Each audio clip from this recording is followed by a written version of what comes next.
ओम शांति। 15 सितंबर 2022।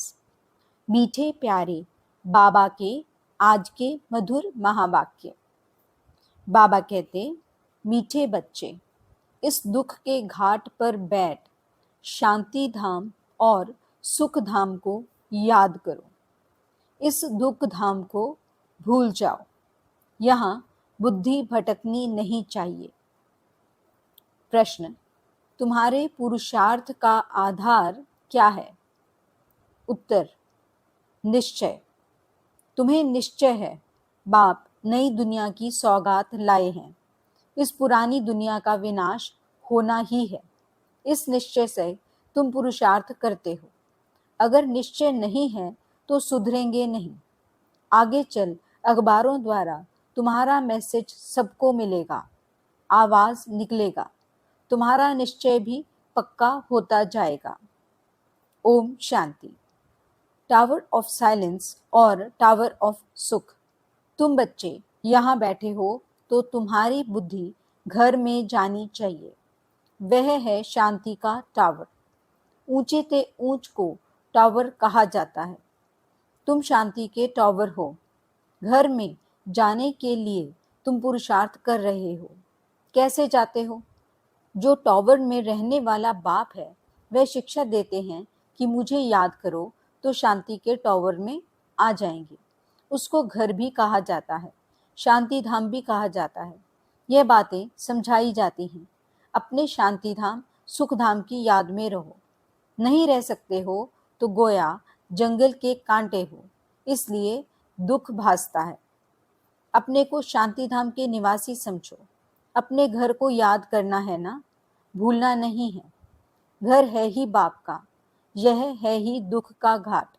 यहाँ बैठे भी जिनको बाहर की बातें याद आती हैं तो ऐसे नहीं कहेंगे कि इनको अपना घर याद है। इसलिए बाप रोज शिक्षा देते रहते हैं, घड़ी घड़ी शांति धाम सुख धाम को याद करो। गीता में भी बाप के महावाक्य हैं कि मुझे याद करो। भगवान क्या बनाएंगे? स्वर्ग का मालिक बनाएंगे और क्या।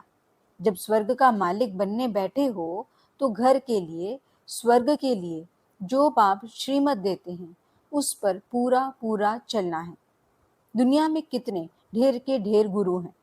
बाप ने समझाया है कि कोई भी धर्म स्थापक को गुरु नहीं कहा जाता है। वह तो सिर्फ धर्म स्थापन के लिए आते हैं, वापस ले जाने थोड़े ही आते हैं। गुरु अर्थात जो वापस निर्वाण धाम वानप्रस्थ में ले जाए। परंतु एक भी गुरु वापस ले जाने वाला है नहीं। एक भी निर्वाण धाम में जाते नहीं। वाणी से परे अर्थात घर। वानप्रस्थ का अर्थ न गुरु लोग जानते न फॉलोअर्स ही जानते। तो बच्चों को कितना समझाया जाता है। यह चित्र हैं सतयुग के और वह चित्र हैं त्रेता के। उन्हों को भगवान नहीं कहा जाता है। लक्ष्मी नारायण को भी भगवान भगवती नहीं कहा जाता। आदि सनातन है देवी देवता धर्म। सिवाय देवी देवताओं के कोई भी स्थायी पवित्र होते नहीं। 21 जन्म पवित्र सिर्फ एक ही धर्म रहता है। फिर धीरे धीरे अवस्था कम होती जाती है। त्रेता में 2 कला कम तो सुख भी कम हो जाता है। उसको कहा जाता है त्रेता युग 14 कला। अभी तुमको बाप का परिचय है और सृष्टि चक्र का ज्ञान है, उसको ही तुम याद करते हो।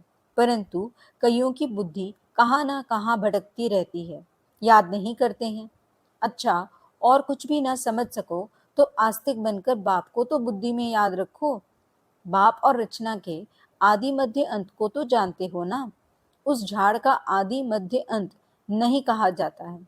इस झाड़ का आदि मध्य अंत है क्योंकि मध्य में रावण राज्य शुरू हो जाता है। कांटा बनना शुरू होता है, बगीचा जंगल बनना शुरू होता है। इस समय सारे झाड़ की जड़ जड़ी भूत अवस्था हो गई है। सारा झाड़ सूख कर तमो प्रधान हो गया है। सारा सूखा हुआ झाड़ है। फिर कलम लगाना पड़े, इसका कलम लगता है। कलम ना लगे तो प्रलय हो जाए। प्रलय अर्थात सारी जलमयी नहीं होती है, भारत रह जाता है। परंतु जलमयी नाम तो है ना।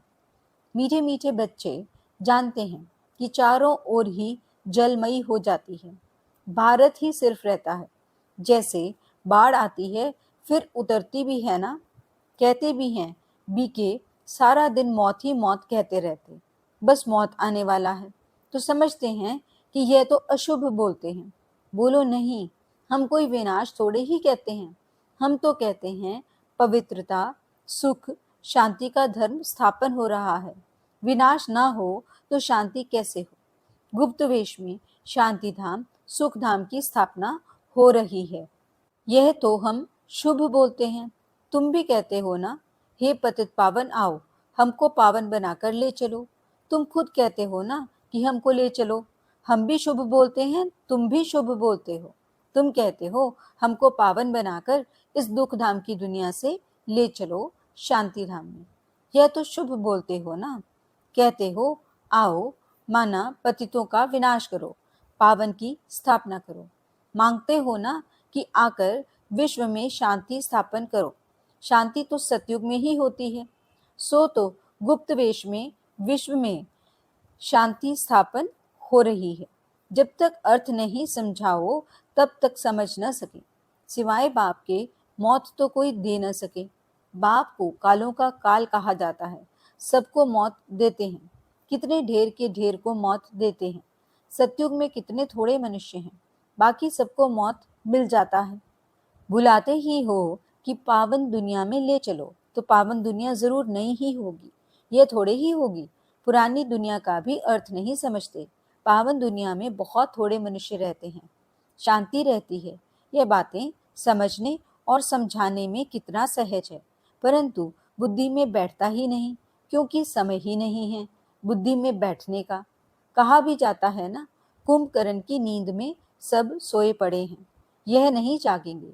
यह ड्रामा बड़ा विचित्र है, तो यह सारा चक्र बुद्धि में फिरना चाहिए।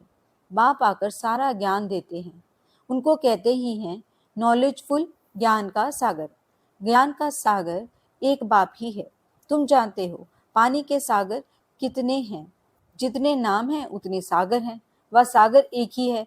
यह तो अलग अलग पार्टीशन कर नाम रख दिए हैं। बाहर सागर तो एक ही है ना। वास्को डिगामा भी सारा चक्र लगाए फिर वहां ही आकर खड़ा हो गया, तो सागर एक ही है। बीच बीच में टुकड़ा टुकड़ा कर अलग अलग बना दिया है। धरनी भी सारी एक ही है, परंतु टुकड़ा टुकड़ा हुई पड़ी है। तुम्हारा राज्य होता है तो धरनी भी एक ही होती है, राज्य भी एक होता है, नो टुकड़ा टुकड़ा। बाप आकर राज्य देते हैं सारे सागर पर, सारी धरनी पर, सारे आसमान पर तुम्हारा राज्य होता है। मुक्ति में तो सब जाएंगे, बाकी जीवन मुक्ति में जाना कोई मासी का घर थोड़े ही है। मुक्ति में जाना तो कॉमन है, सब वापस लौटेंगे। जहाँ से आए हैं फिर वहाँ जाएंगे जरूर। बाकी नई दुनिया में सब थोड़े ही आएंगे, तुम्हारा ही राज्य है। कोई कोई तो इतनी देरी से आते हैं जो पुरानी दुनिया शुरू होने से थोड़ा ही पहले, यानी 200-400 वर्ष पहले आते हैं। वह क्या हुआ? जो अच्छी रीति नहीं पढ़ेंगे तो त्रेता में भी पिछाड़ी का थोड़ा समय रहेंगे। 16 कला तो कभी बन ना सकें, 14 कला के भी पिछाड़ी में आएंगे। उनको सामने दुख की दुनिया देखने में आएगी, कांटों की दुनिया के नजदीक आ जाएंगे। वहां कोई यह मालूम नहीं पड़ता है। सारी नॉलेज अभी है जो बुद्धि में धारण करनी होती है। इस समय मनुष्यों के पास पैसे देखो कितने होंगे, कितने महल बनते रहते हैं, कितनी ऊंची ऊंची माड़ियां यानी मंजिलें बनाते रहते। समझते हैं सतयुग से भी भारत अभी ऊंच है, अभी ही 18-20 मंजिल बनाते रहते हैं, तो अंत में कितनी मंजिल वाले बनाएंगे? सतयुग त्रेता में तो यह माड़ियां यानी फ्लोर मंजिल होती नहीं, द्वापर में भी नहीं होती।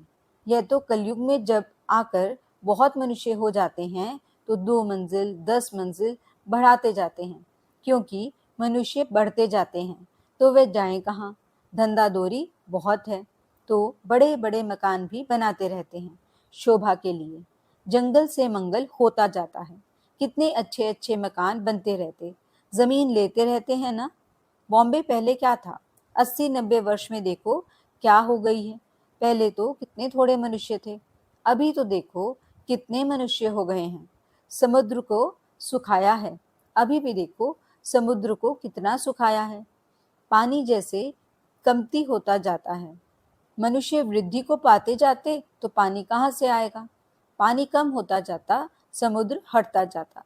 धरती छोड़ता है तो मकान बना देते हैं, फिर पानी चढ़ जाएगा तो कराची व बॉम्बे का बहुत सा हिस्सा पानी में चला जाएगा।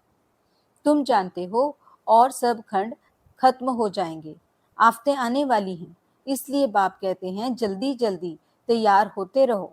जैसे शमशान में जब आग जलकर खत्म होती है तब लौटते हैं, बाप भी विनाश के लिए आए हैं तो आधे पर थोड़े ही जाएंगे।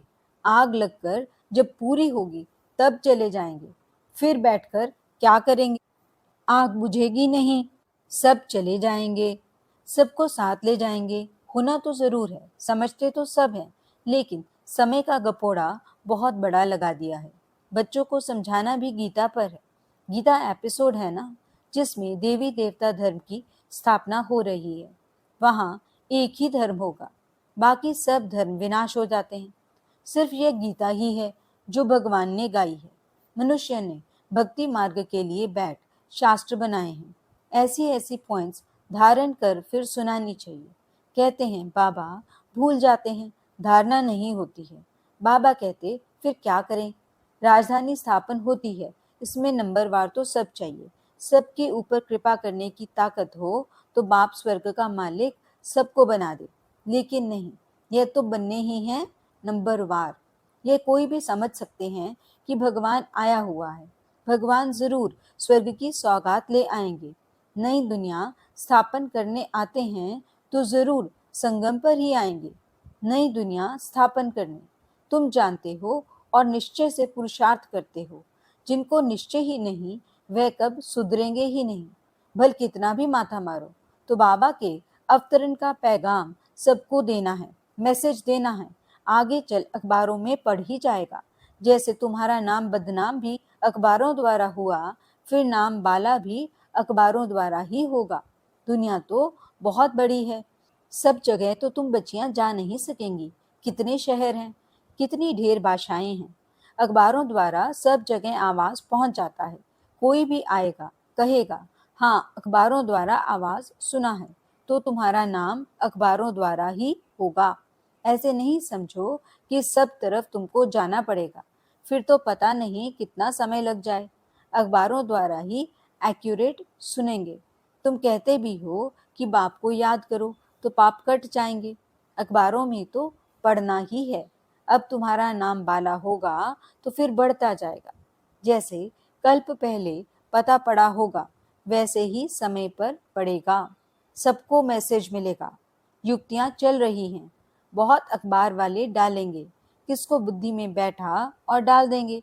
सब धर्म वालों को मालूम पड़ जाएगा, तब तो कहेंगे अहो प्रभु तेरी लीला।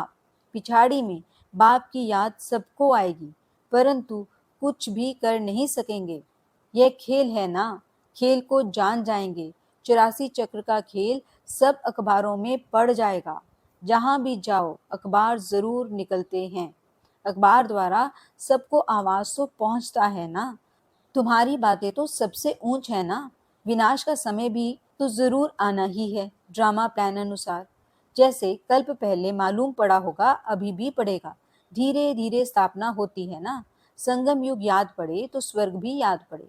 स्वर्ग को याद करो और मनमना भव। बाप को भी याद करो तो बेड़ा पार हो। जब तक विनाश ना हो, शांति कहाँ से आए? विनाश का नाम ही कड़ा है। मनुष्य सुनकर बहुत डरते हैं। यह तो राइट बात है ना। पतित दुनिया में अनेक दुख हैं, पावन दुनिया में अनेक सुख हैं। बाप देखो सौगात कैसी लाते हैं। अच्छा, मीठे मीठे सिकिलदे बच्चों प्रति माता पिता बाप दादा का याद प्यार और गुड मॉर्निंग। रूहानी बाप की रूहानी बच्चों को नमस्ते। हम रूहानी बच्चों की रूहानी बाप दादा को याद प्यार, गुड मॉर्निंग और नमस्ते। धारणा के लिए मुख्य सार। पहला पॉइंट, पढ़ाई को अच्छी तरह पढ़कर ऊंच पद पाना है। आफते आने के पहले नई दुनिया के लिए तैयार होना है। दूसरा पॉइंट, अपने को सुधारने के लिए निश्चय बुद्धि बनना है। वाणी से परे वानप्रस्थ में जाना है। इसलिए इस दुख धाम को भूल शांति धाम और सुख धाम को याद करना है। वरदान: किसी भी परिस्थिति में फुल स्टॉप लगाकर दुआओं का अधिकार प्राप्त करने वाले महान आत्मा भव।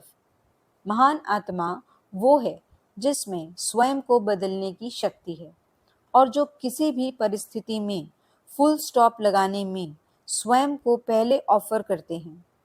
मुझे करना है, मुझे बदलना है। ऐसी ऑफर करने वालों को 3 प्रकार की दुआएं मिलती हैं। पहला, स्वयं को स्वयं की दुआएं अर्थात खुशी मिलती है। दूसरा, बाप द्वारा और तीसरा, ब्राह्मण परिवार द्वारा। इसलिए अलबेलापन नहीं लाओ कि ये तो होता ही है, चलता ही है। फुल स्टॉप लगाकर अलबेलेपन को परिवर्तन कर अलर्ट बन जाओ।